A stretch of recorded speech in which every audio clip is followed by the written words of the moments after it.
Hey everyone, welcome back to my crop talk यार on YouTube channel. I Himanshi once again with you. और आज मैं आप लोगों के साथ हिंदी में एमसीक्यूज डिस्कस करने वाली हूँ। माइक्रोबायोलॉजी के बहुत बहुत सारे कमेंट आते हैं मेरे पास कि मैम प्लीज़ आप हिंदी में भी एक वीडियो बनाइए। माइक्रोबायोलॉजी के जो बेसिक्स एमसीक्यूज है ना, वो मोस्टली बायोलॉजी के जितने भी कॉम्पिटिटिव एग्ज़ाम्स होते हैं, चाहे वो CSIR नेट हो, गेट हो, FSO हो, कोई भी हो, अभी जो FCI की पोस्ट निकली हुई हैं AG3 टेक्निकल वगैरह के लिए, इन सभी के लिए भी इक्वली इम्पोर्टेंट है। तो ये मैं आप सभी के साथ शेयर कर रही हूँ। ये वाली जो वीडियो है ये बहुत इंपॉर्टेंट है। अगर अभी तक आपने इस चैनल को सब्सक्राइब नहीं किया तो जल्दी से जाकर के चैनल को सब्सक्राइब कर लीजिए और बढ़ते हैं क्वेश्चंस की तरफ। सो यहाँ पर पहला क्वेश्चन है, इनमें से कौन सा जीव प्रोकैरियोट है? ठीक है, ये इतने सारे माइक्रो ऑर्गेनिज्म यहाँ पर मैंने दिए हुए हैं। जीवाणु किसको हम कहते हैं? बैक्टीरिया को कहते हैं। विषाणु हम वायरस को कहते हैं। कवक हम किसको कहते हैं? फंजाई को। एंड शैवाल हम कहते हैं एल्गी को। वो पूछ रहा है कि इनमें से कौन सा ऐसा जीव है जो प्रोकैरियोटिक होता है। देखिए, इनमें से यूनिसेल्यूलर कौन है? बैक्टीरिया है, ठीक है, यानी कि जीवाणु है।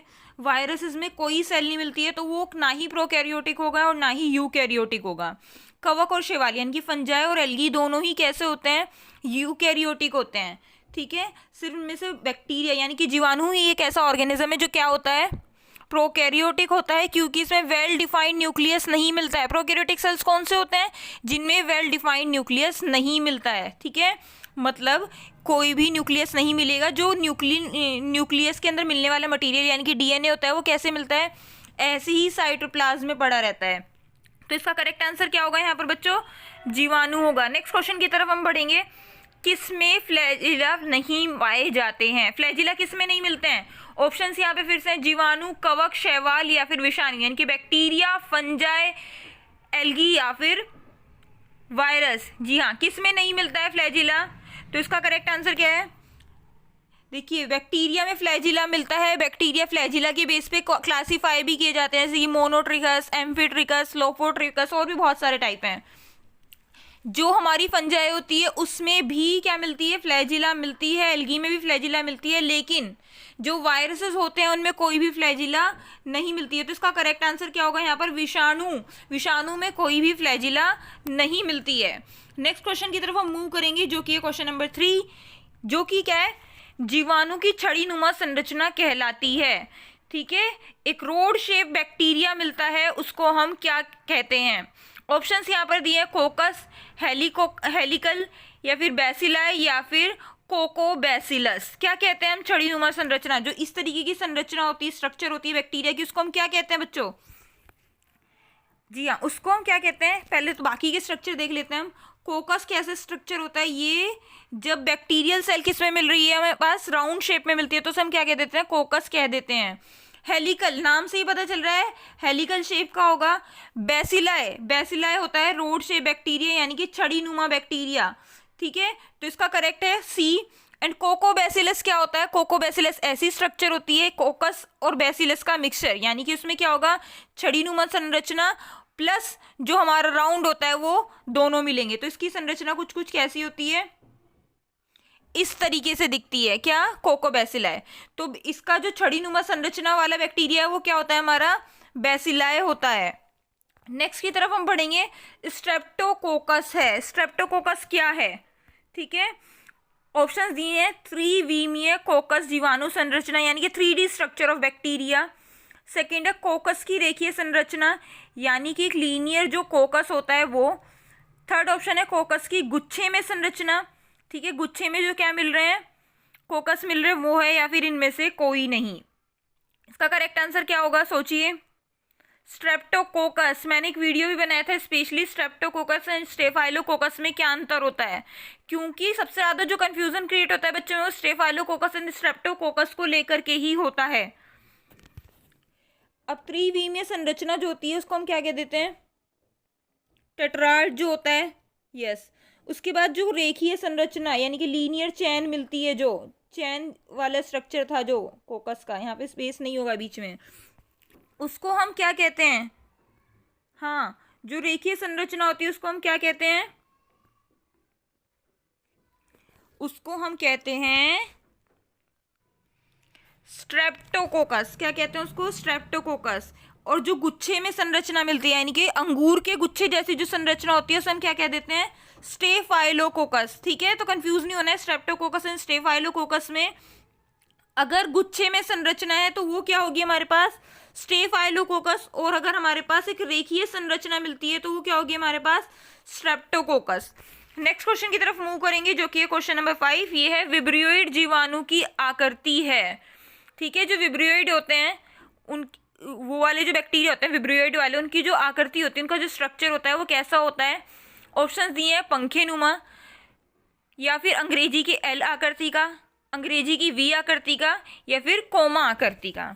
सो विब्रियोइड, ठीक है, बहुत फेमस बैक्टीरिया है विब्रियो कोलेरा, जिसकी वजह से हैजा भी हो जाता है। ठीक है, वही उसी का ये ठीक है, जो विब्रियोइड होता है, ठीक है, उसका जो स्ट्रक्चर होता है वो कैसा होता है? कोमा शेप्ड होता है। तो इसका जो डी वाला जो ऑप्शन है यहाँ पर वो सही है। ठीक है, कैसे होता है ये? कोमा शेप्ड होते हैं। नेक्स्ट हम बढ़ेंगे 6th क्वेश्चन की तरफ, जो कि क्या है? निम्न में से किसकी कोशिका भित्ति में टिकोइक अम्ल मिलता है? यानी कि किसकी जो कोशिका भित्ति होती है उसमें टिकोइक एसिड मिलता है। कोशिका भित्ति क्या होती है? हाँ, सेल वॉल। तो ऑप्शन है हमारे यहाँ पर ग्राम सकारात्मक यानी कि ग्राम पॉजिटिव, सेकंड ऑप्शन है हमारे पास ग्राम नकारात्मक यानी कि ग्राम नेगेटिव, सी है दोनों, या फिर किसी में भी नहीं। टिकोइक, देखिए जो बैक्टीरिया है ना उसको हम क्लासीफाई करते हैं उसके सेल वॉल के स्ट्रक्चर के बेस पर।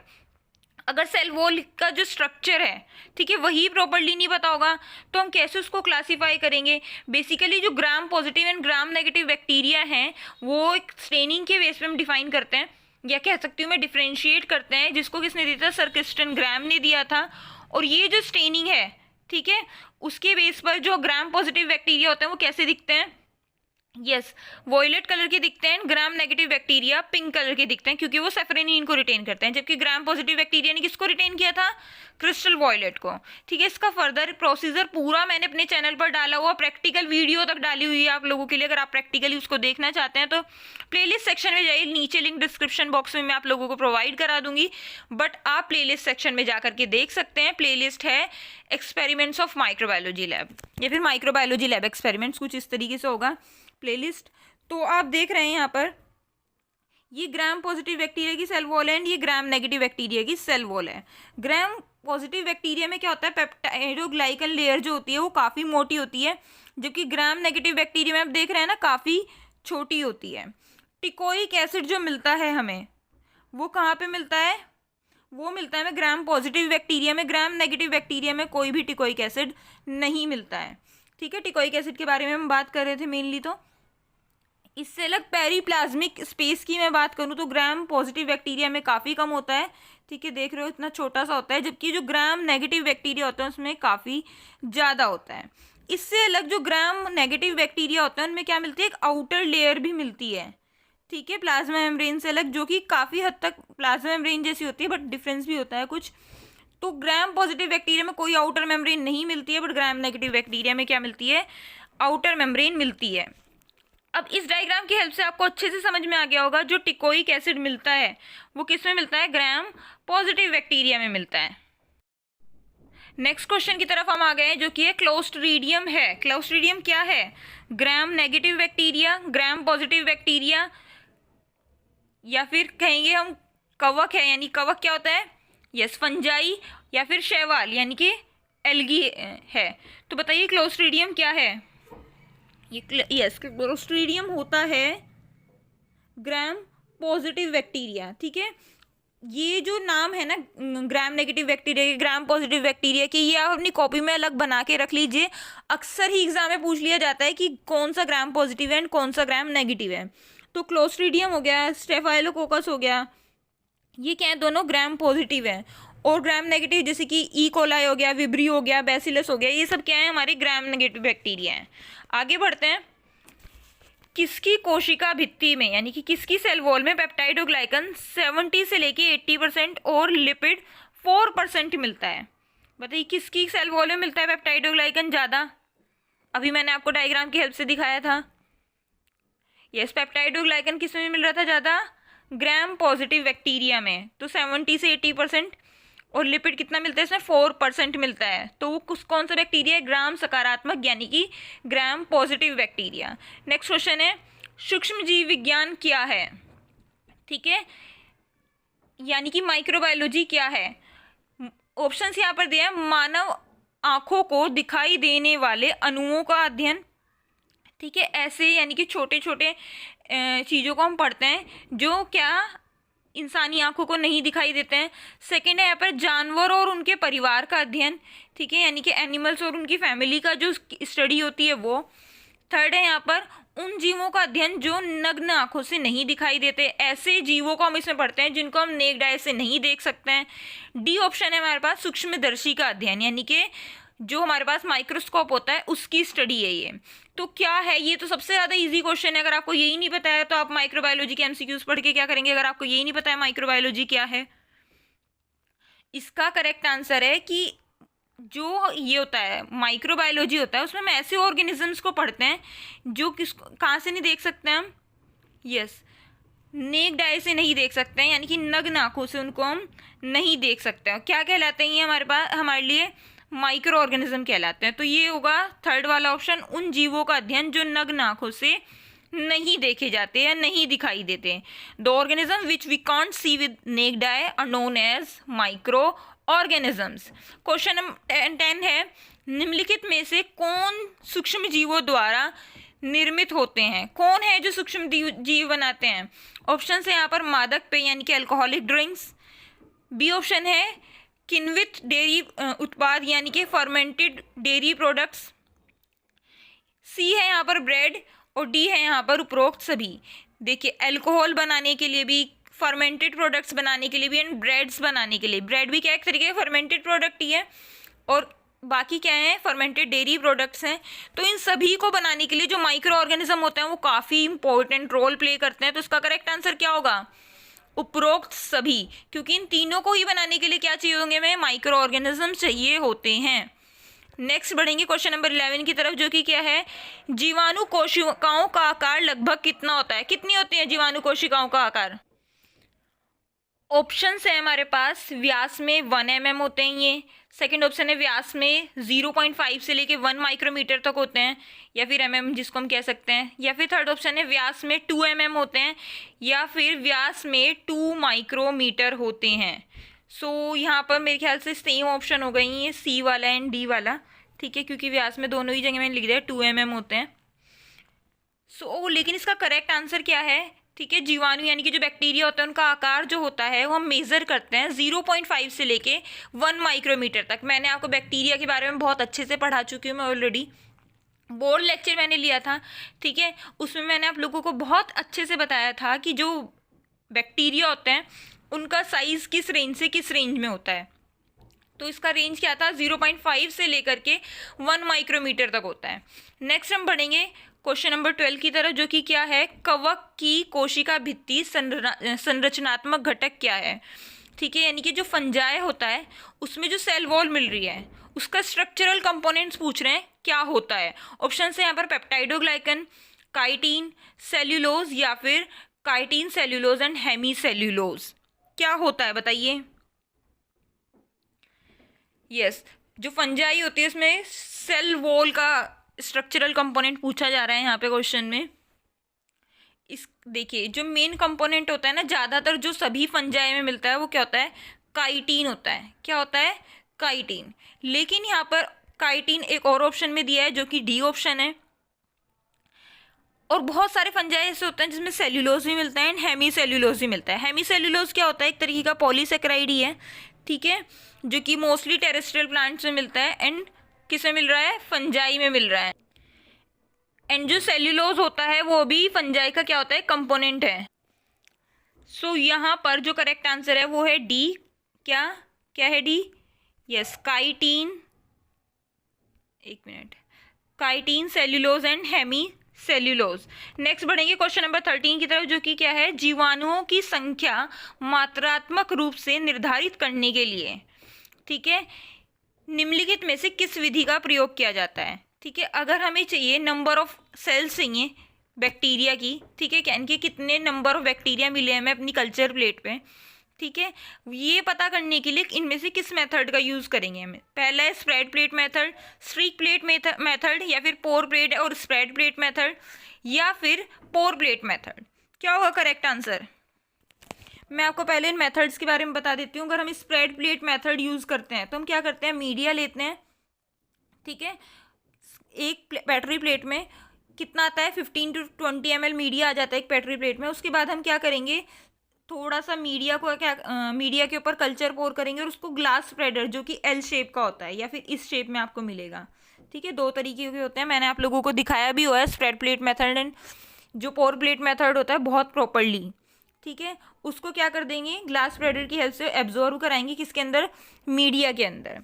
दूसरा क्या मेथड आता है, streak plate method. Streak plate method में हम क्या करते हैं, प्लेट लेंगे, उसमें मीडिया को क्या करना है, हमें पहले पोर करना है, देन एक जो इनोक्यूलेशन लूप होती है उसकी हेल्प से कल्चर को हम क्या करते हैं, स्ट्रीक कर देते हैं बैटरी प्लेट पे, ठीक है। पोर प्लेट मेथड क्या होता है, पोर प्लेट मेथड के लिए हम एक बैटरी प्लेट लेते हैं, इसमें जो कल्चर होता है वो पोर करेंगे। कितना कल्चर डाला जाता है पोर प्लेट मेथड में, पोर प्लेट मेथड में डाला जाता है हम 1 ml कल्चर डालते हैं, जबकि जो हमारा अभी स्प्रेड प्लेट मेथड मैंने आपको बताया था इसमें कितना डालना होता है, 0.1 ml डालना होता है कल्चर, ठीक है, यानी कि बैक्टीरिया सैंपल। उसके बाद हम क्या करेंगे, पोर प्लेट मेथड में 1 ml हमने कल्चर डाला और उसके बाद हम क्या करते हैं, सॉलिड मीडिया, ठीक है, लिक्विफाई करके डालते हैं, जैसे कि न्यूट्रिएंट अगार मीडिया, ठीक है। इससे क्या होगा, जो मीडिया क्या होगा बाद में सॉलिडिफाई हो जाएगा और हमें जो कॉलोनी है वो इंक्यूबेट करने के बाद प्रॉपर्ली दिख पाएंगी। अब जो स्ट्रीक प्लेट होती है ना, उसमें क्या होता है ना, सिर्फ कॉलोनीज वहीं आएंगी जहाँ पे हमने क्या किया है, स्ट्रीक किया है। लेकिन जो स्प्रेड प्लेट मेथड होता है एंड पोर प्लेट मेथड होता है, इसमें भी क्या दिखता है, पूरे जो भी हमने मीडिया लिया हुआ है उसके ऊपर पूरे में हमें क्या दिखेगी, कॉलोनीज दिखेंगी। तो इसका जो करेक्ट आंसर होगा वो होगा pour plate and spread plate. Next है क्वेश्चन नंबर 14, निम्नलिखित में से सूक्ष्म जीवों का कौन सा समूह गाय की स्तन ग्रंथियों की नलिकाओं में पाया जाता है, ठीक है। तो वो कह रहा है कि कौन से ऐसे माइक्रो ऑर्गेनिज्म है जो कहाँ पे मिल रहे हैं, गाय की स्तन ग्रंथियों में मिल रहे हैं, उसकी नलिकाओं में मिल रहे हैं। ऑप्शन है यहाँ पर माइक्रोकोकाई, सेकेंड ऑप्शन है यहाँ पर माइक्रोबैक्टीरिया, थर्ड ऑप्शन है लैक्टोबैसिलस या फिर कॉलीफॉर्म। कौन से बैक्टीरिया मिलते हैं जो गाय की स्तन ग्रंथियों में मिलते हैं, माइक्रोकोकाई। क्या है इसका आंसर, माइक्रोकोकाई। नेक्स्ट क्वेश्चन है यहाँ पर 15 जो कि क्या है, कोशिका भित्ति में लिपोपॉलीसैकेराइड किसकी विशेषता होती है, ठीक है। सेल वॉल में किसकी सेल वॉल में लिपोपॉलीसैकेराइड मिलता है। ऑप्शन है यहाँ पर शैवाल यानी कि एल्गी, कवक यानी कि फंजाई, ग्राम नेगेटिव बैक्टीरिया या फिर ग्राम पॉजिटिव बैक्टीरिया, जिसको हम ग्राम नकारात्मक और सकारात्मक बैक्टीरिया भी कह सकते हैं। क्या है इसका करेक्ट आंसर, लिपोपॉलीसैकेराइड हमें मिलता है ग्राम नेगेटिव बैक्टीरिया में। उसके बाद है 16, माइक्रोस्कोप के तहत जानवरों को सबसे पहले किसने देखा था, ठीक है। अब देखिए माइक्रोस्कोप को जो से पहले जानवरों स्पेशली उस टाइम पे इन्होंने क्या किया कहा था, जिन साइंटिस्ट ने, ठीक है, या मैं कहूँगी कि सिंपल उस टाइम पे वो साइंटिस्ट नहीं थे, माइक्रोस्कोपिस्ट हम उन्हें कह सकते हैं एक तरीके से, या फिर माइक्रोबायोलॉजिस्ट कह सकते हैं, ठीक है। सबसे पहले जिन्होंने देखे थे वो थे एंटोनी वॉन लीeuwenhoek, ठीक है। इन्होंने क्रूड सा माइक्रोस्कोप खुद से डेवलप किया था, मैंने पूरा बताया एंटोनी वॉन लीeuwenhoek के बारे में, माइलस्टोन्स ऑफ माइक्रोबायोलॉजी जब मैंने आप लोगों के साथ डिस्कस किए थे। इंट्रोडक्शन टू माइक्रोबायोलॉजी वाली प्लेलिस्ट में आपको इनका डिटेल लिंक और बाकी जितने माइक्रोबायोलॉजिस्ट हैं उनका भी लिंक मिल जाएगा, जो भी इंपॉर्टेंट मेरे को लगे थे मैंने आप लोगों के साथ शेयर किया था।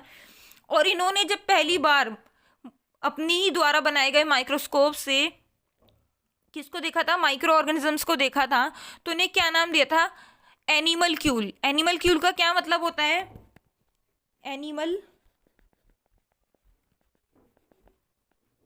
क्या मतलब होता है एनिमलक्यूल का, लिटिल एनिमल। इन्होंने नाम दिया था किसको, वो एनिमल्स जब इन्होंने पहली बार देखे थे किसमें, माइक्रोस्कोप में, ठीक है। बेसिकली इन्होंने कुछ बैक्टीरिया देखे थे, इसीलिए उनको फादर ऑफ बैक्टीरियोलॉजी भी कंसीडर करते हैं। स्पर्म सेल्स देखे थे और कुछ और सेल्स भी देखे थे। इससे अलग इनको फादर ऑफ माइक्रोबायोलॉजी भी कंसीडर करते हैं। क्या कहते हैं इनको साथ साथ, father of microbiology, father of bacteriology. Next है क्वेश्चन नंबर 17 जो कि क्या है, निम्नलिखित में से कौन सा सूक्ष्मजीव प्रकाश संश्लेषक है, ठीक है। यानी कि ऐसा माइक्रो ऑर्गेनिज्म हमें बताना है जो क्या करता है, फोटोसिंथेसिस करता है। ऑप्शन है यहाँ पर खमीर, यानी कि खमीर किसको कहते हैं, हम ईस्ट को कहते हैं। वायरस यानी कि विषाणु, ठीक है। जीवाणु मतलब बैक्टीरिया, एंड शैवाल मतलब क्या होता है, एल्गी। अब एल्गी ऐसे माइक्रो ऑर्गेनिज्म की कैटेगरी में आती है जिसमें फोटोसिंथेसिस होता ही होता है, ठीक है। इससे अलग कुछ बैक्टीरिया भी होते हैं, ठीक है, जिनमें फोटोसिंथेसिस मिलता है, जिनको हम क्या कह देते हैं, ब्लू ग्रीन एल्गी,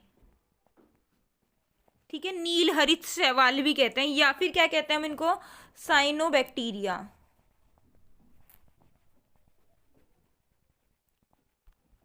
ठीक है। अब ज़्यादा अप्रोप्रिएट कौन सा है, क्योंकि बैक्टीरिया में दोनों ही टाइप के ग्रुप आ रहे हैं, जो फोटोसिंथेसिस करते हैं वो भी और जो नहीं भी करते हैं वो भी, इसलिए ज़्यादा अप्रोप्रिएट आंसर इसका क्या होगा, यहाँ पर एल्गी होगा, यानी कि शैवाल होगा।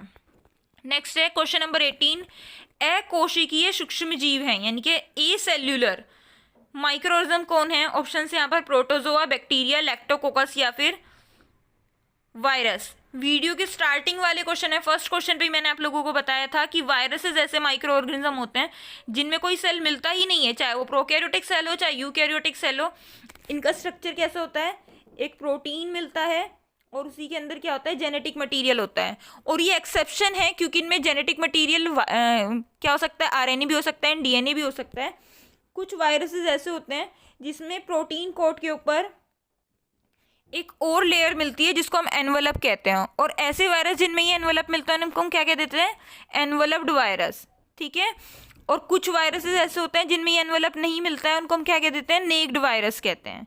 तो इनमें कोई भी सेल नहीं मिलेगी, सिर्फ क्या मिलता है, इनमें प्रोटीन मिलता है एंड जेनेटिक मटीरियल मिलता है। इनका जो प्रोटीन होता है इसको हम कैप्सोमर भी कहते हैं, और कैप्सोमर्स क्या होते हैं, छोटी छोटी यूनिट से मिलकर बना होता है। नेक्स्ट है क्वेश्चन नंबर 19, जो कि क्या है, निम्नलिखित में से कौन सा कवकीय सूक्ष्मजीव का एक प्रकार है, ठीक है। इनमें से कौन सा ऐसा है जो फंजाई रिलेटेड सूक्ष्म माइक्रो ऑर्गेनिज्म है, ठीक है। तो ऑप्शन है यहाँ पर जीवाणु, प्रोटोजोआ, शैवाल या फिर खमीर, यानी कि ईस्ट। इसका करेक्ट आंसर है ईस्ट। ईस्ट जो है वो फंगस रिलेटेड ऑर्गेनिज्म है, ठीक है। कुछ लोग इसको फंगस ही कंसीडर करते हैं। ये क्या है, इसका नॉर्मल नेम क्या है, सैक्रोमाइसिस सर्विएसी। और भी बहुत सारे टाइप के ईस्ट मिलते हैं। सो लास्ट क्वेश्चन है यहाँ पर, कौन सा सूक्ष्म जीव भोजन में वृद्धि नहीं करता है, ठीक है। ये आज का लास्ट क्वेश्चन। अगर आप चाहते हैं कि फ्यूचर में भी मैं आप लोगों के साथ ऐसी और वीडियो लेकर के आऊँ तो नीचे कमेंट सेक्शन में जरूर बताएं। लाइक शेयर एंड सब्सक्राइब जरूर करें, क्योंकि आप लोग आते हैं वीडियो देखते हैं बट सब्सक्राइब नहीं करके जाते हैं, ये बड़ा गलत है।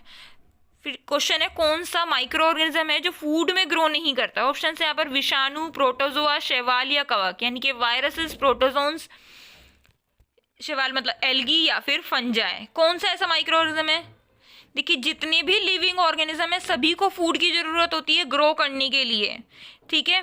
लेकिन वायरसेस में कोई सेल ही नहीं मिलती है, ये तो कोई लिविंग ऑर्गेनिज्म है ही नहीं।